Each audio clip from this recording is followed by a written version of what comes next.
to switch direction here a little bit. Rob Sampson joins us, state senator from Wolcott, and there was a special session on Tuesday, I think, and Rob was there, of course. And I just want to say before I put Rob on the air that Rob is like a Rambo who goes out in the center of all the madness and has to try to save the world.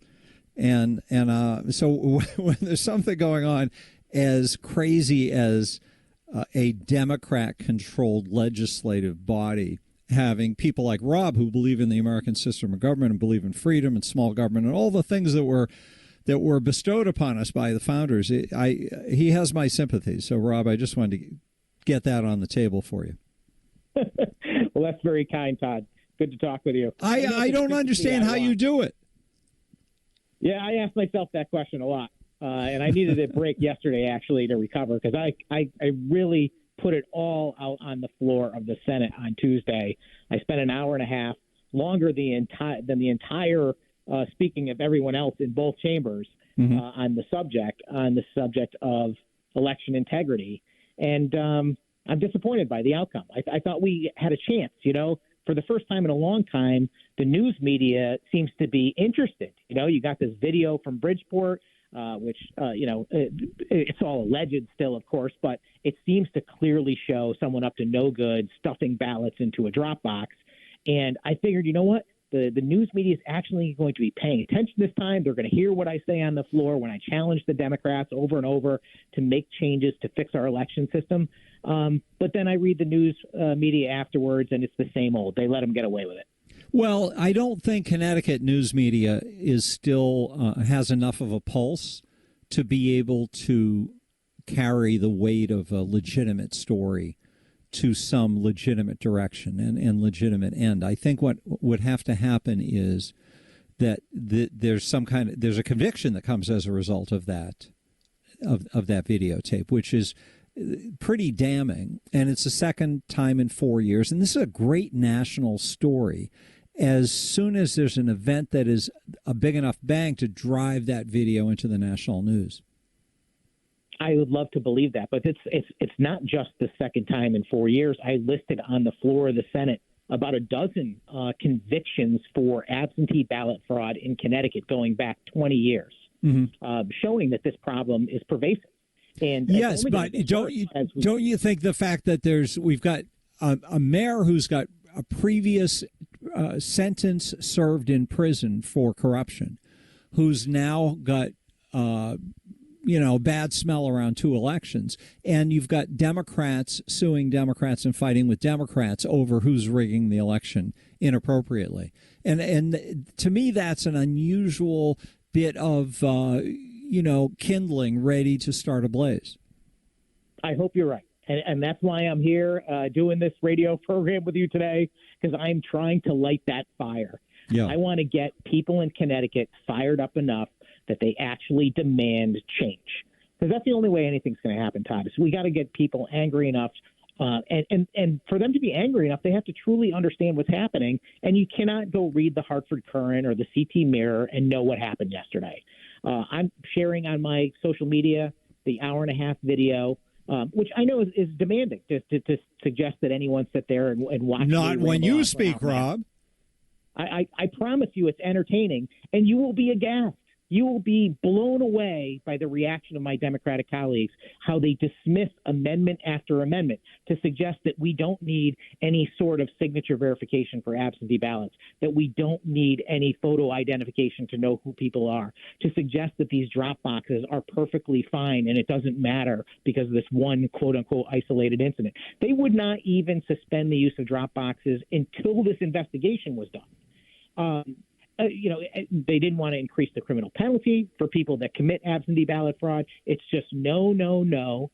And they act like somehow it's Republicans, again, that are trying to diminish or, keep people from voting. And it's mind-boggling, Todd, because if you're talking about people who are disenfranchised, it is the voters of Bridgeport that were disenfranchised. Sure. And I would say that here we have the minority candidate, for example, is the guy that's filing the claims against the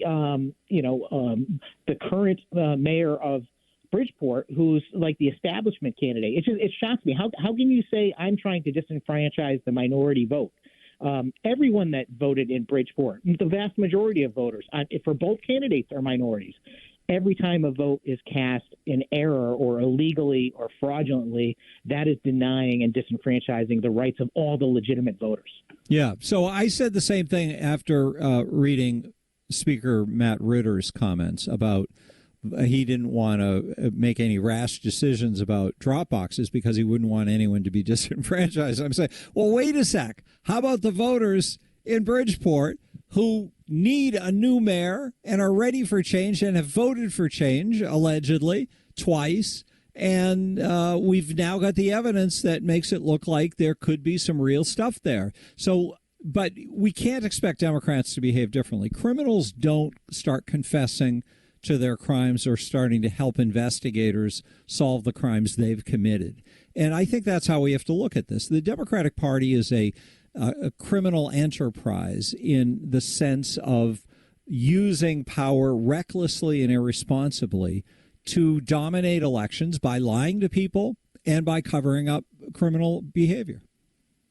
I'm not going to disagree with you, Todd. There is no doubt that they completely understand that the opening up of our election system to expand all different avenues to get votes collected without proper verification and security benefits them in general elections.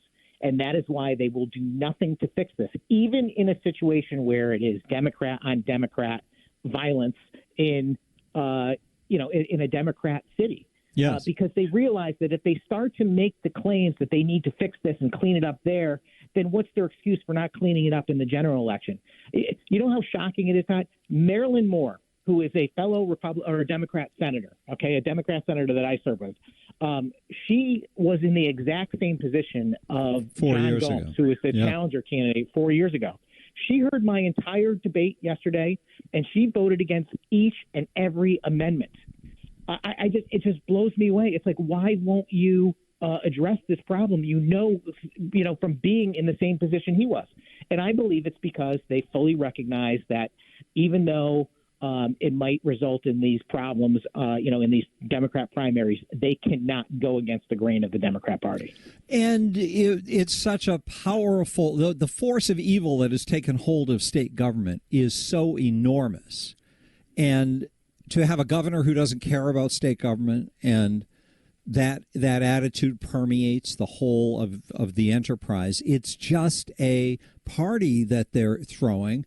It's one big buffet that they can dance in and swim in and do whatever they want. And nobody can challenge them. And they're going to operate on that premise until the moment they can't anymore, because that's how power works. And then they'll be devastated and shocked and humiliated if we're ever lucky enough for truth to reign once again. But it's going to take a moment bigger than this. Is just one element that has to combine with others, I think, to get the end point that we're looking for, and that is a transitional moment. So it needs bigger other for the chemistry experiment to cause the explosion that we're looking for. I think other chemicals need to be in there.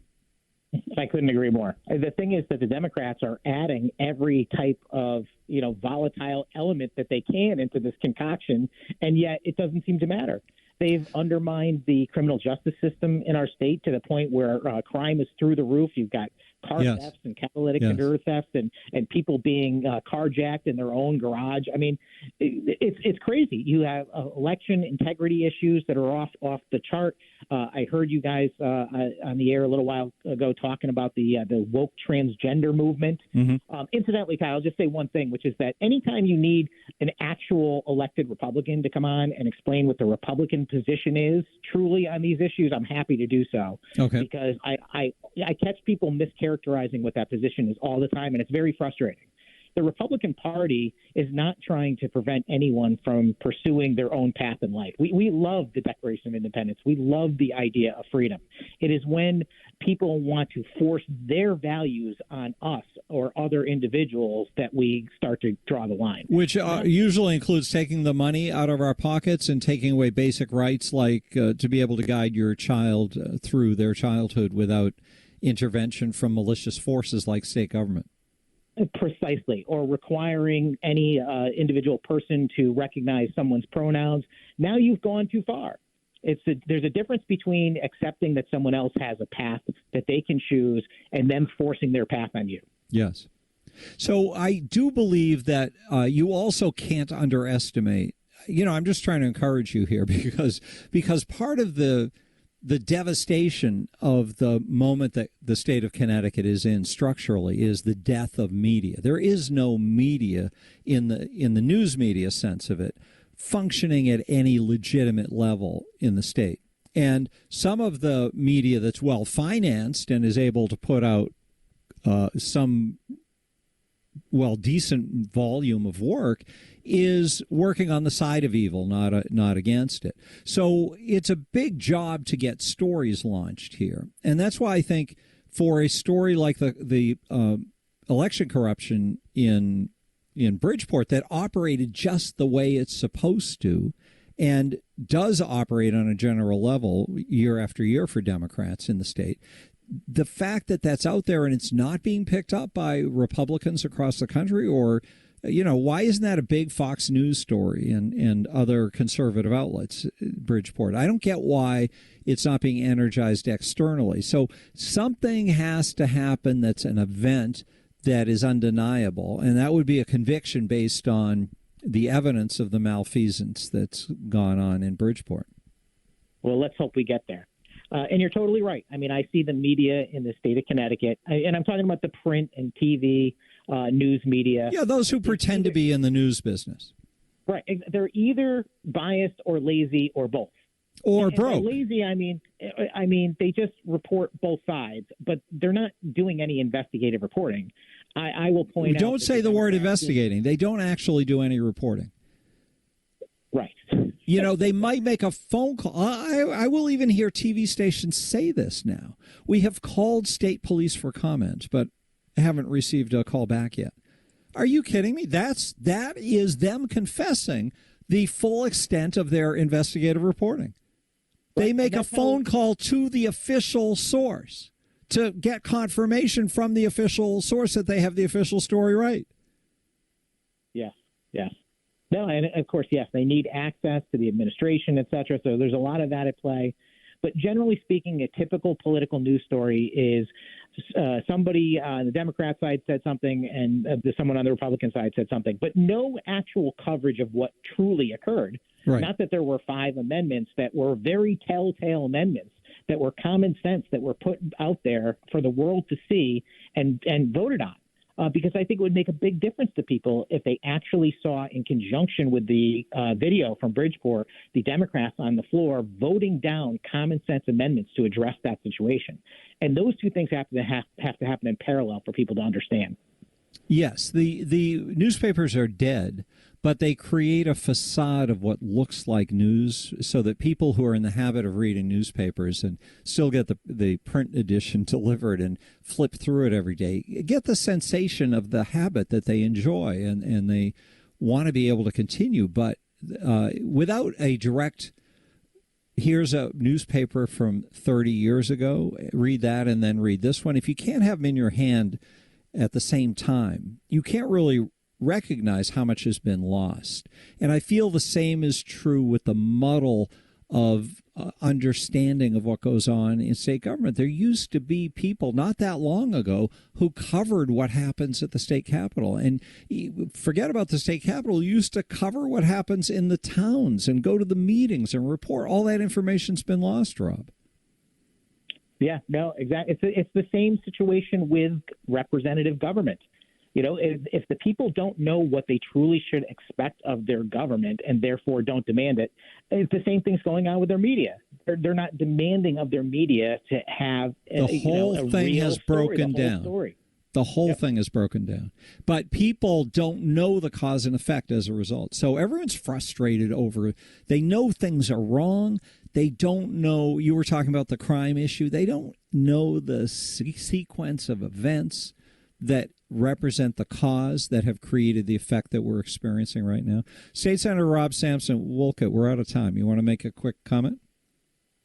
Nothing more than I keep doing what you're doing, Todd, because you are a beacon of light and hope for a lot of people that share our values, that you're on the air every day making sure that people understand, the true definitions of American freedom, representative government, capitalism.